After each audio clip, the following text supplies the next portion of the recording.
Shiv Panditt, welcome to CNN News 18. Thank you so much for having me. My pleasure. Shiv, your film Shastri versus Shastri got positive reviews by most of the critics, and everybody has been only praising your performance as Malhar in the film. Is Thank this you so much. is this what you wanted to achieve when you signed this film? Uh, Honestly, I didn't think so far as to that this is what I would achieve. To tell you the truth, if you really want to know the God honest truth, what I wanted to really achieve was because when I got onto the film, there was already Neena Kulkarni ma'am, Paresh sir was already there.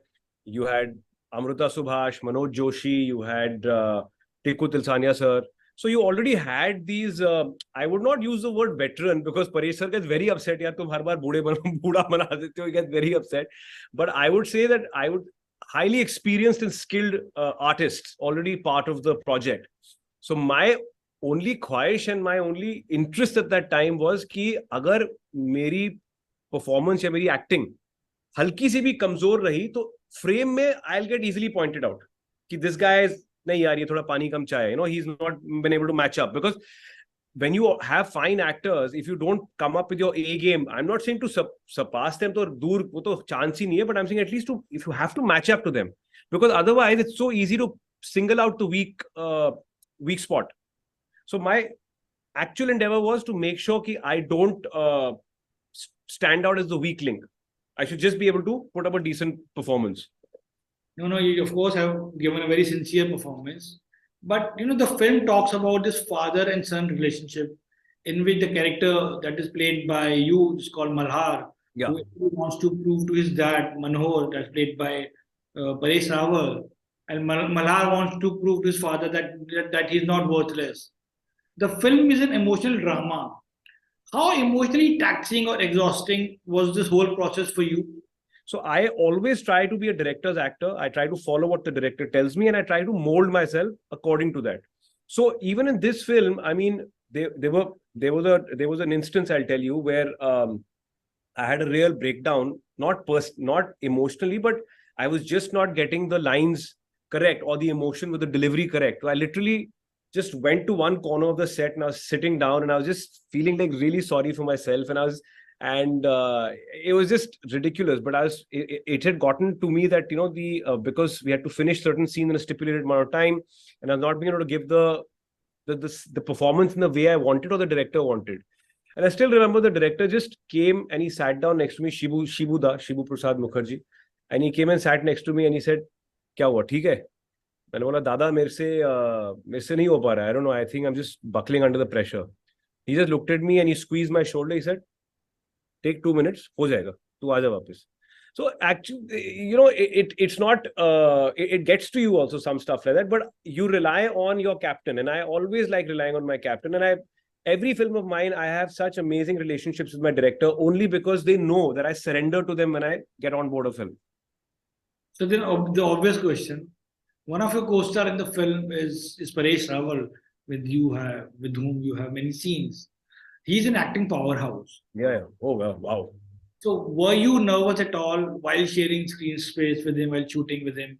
Or was it very easy?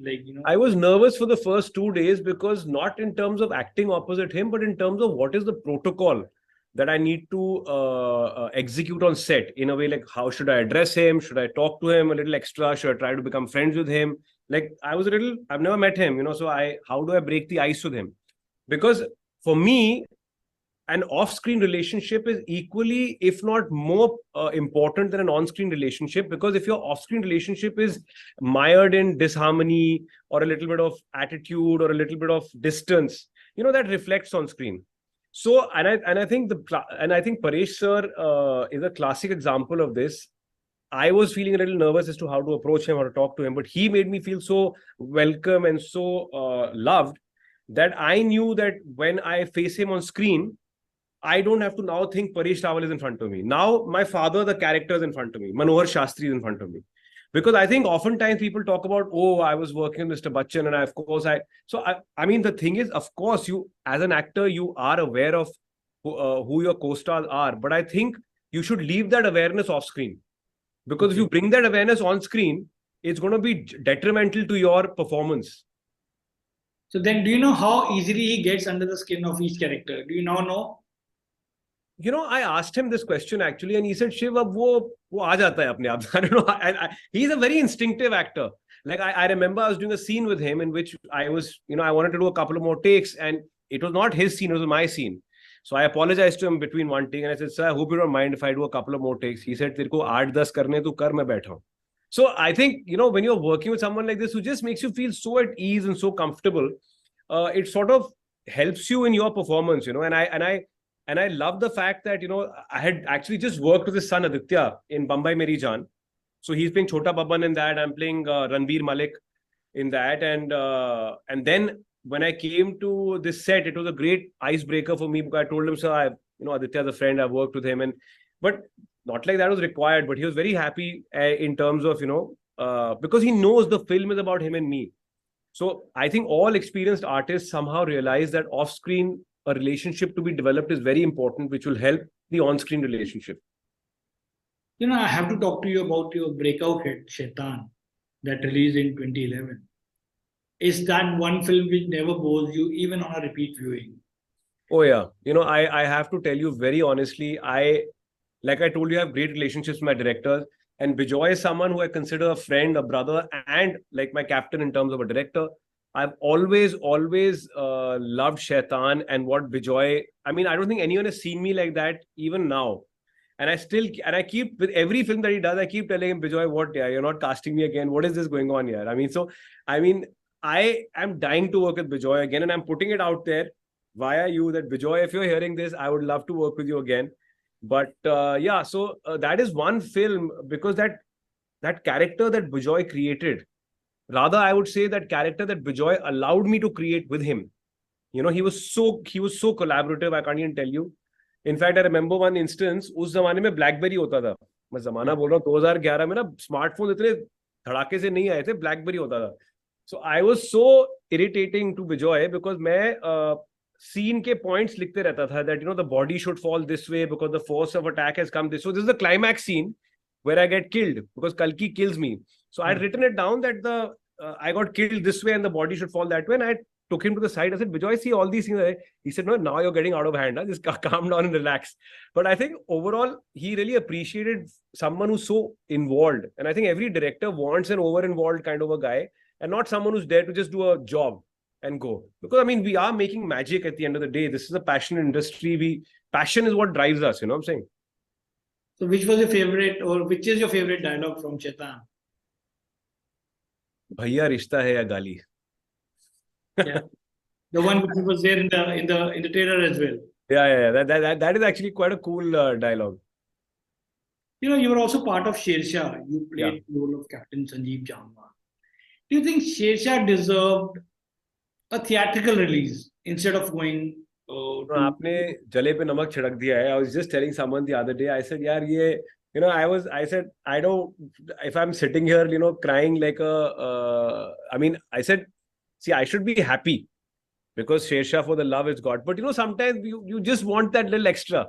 So with me, what happened was I had 2 releases back to back, for which I got a lot of love. Shershaah, for which I got immense love. So first I had Khuda Hafiz. This is in the first wave of COVID, in which I'm playing the main negative lead. I'm with Anu Kapoor sir, I'm with Vidyut. And, I got a lot of love for that, for my character.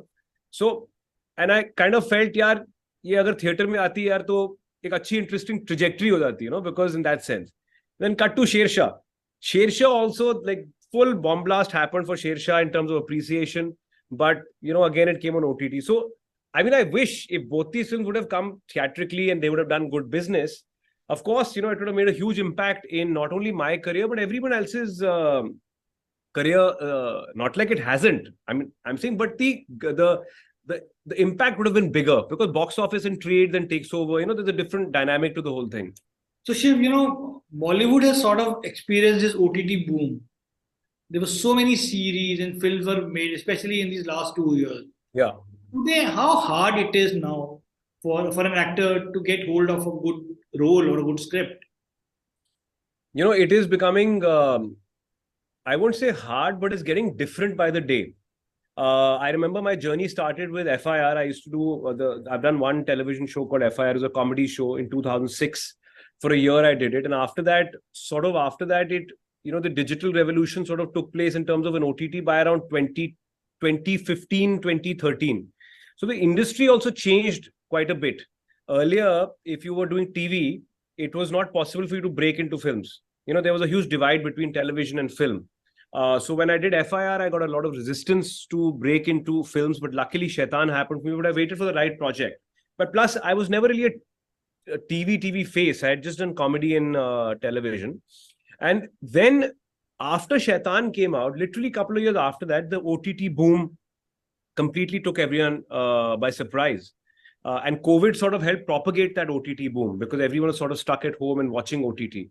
What is happening is that I think the audience's tastes have changed dramatically because although OTT was around prior to COVID, once the audience was forced to sit at home and watch sample content from all over the world, what happened is that automatically people's tastes matured and became better in terms of demanding more.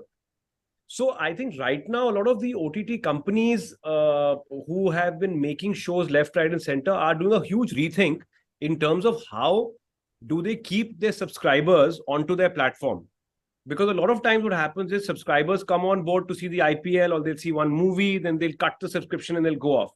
So, I'm hearing various things in the market about a new format called TV Plus, which the OTT channels are going to be making longer format shows. Like instead of making your 8 or 10 episoders, they'll probably be making something like a 40 episodes or 100 episodes in order to retain the audience on their platform. Now, I don't know whether longer format shows would mean compromising of quality and writing. I don't know. But at least one great thing which happened during the OTT is we really got to see what the Indian writers are capable of. I mean, they've been such excellent shows. Your 10 episoders, which have come out in the last couple of years, from Patal Lok to Panchayat to, Kohra. I mean, there's some really excellent shows which have come out, which shows... Very less, although the number is quite less. नहीं less नहीं but मैं इसका मतलब तो ये है ना कि जहां पे अगर आप डेवलपमेंट प्रॉपर तरीके से करेंगे, जहां पे आप राइटिंग टेबल एक सेटअप करेंगे. I mean Sacred Games was like I tell you, I have a dear friend who was part of the sacred writing table they called it, और the writing room for Sacred Games, writing room. They were in development for over a year. The reason Sacred Games took everyone by surprise because they put in the time, and which is exactly what happens in the West. These writing rooms. Only the first season got a thumbs up. Correct. No, but I just feel, when it came to television, anything other than film, it was always questionable. Indian content. It was like how you have Turkish content or a little melodramatic. A lot of it thrives on melodrama. But when we got the OTT boom, we really saw that, wow, we've got some excellent writers, who can really put out good stuff if they're given the right means to do so. So it is challenging to find the right part because, you know how it is in this industry, unless and until you've become a mega star where a couple of hits and a couple of misses don't matter because your stature overtakes your success ratio. Otherwise, for everybody else like me who's trying to make a name for himself with each project, I think it's very, very important because your Friday decides your fate. Whatever project comes out, depending on how you've performed in that project or how it's fared at the box office or whatever, a variety of other reasons, that sort of decides your fate. So, it's a little tricky. It's a little tricky because you can't. So now, for example, I can tell you this, that for a few years now, I don't wait for the phone to ring. I create a lot of content. I create a lot of projects myself. I try to develop stuff myself because you can't keep waiting for things to happen. You have to go out there and make it happen for yourself. Well, many thanks for your time, Shiv. My pleasure. Thank you for your time as well. Thank you so much for talking to us. My pleasure. Thank you so much.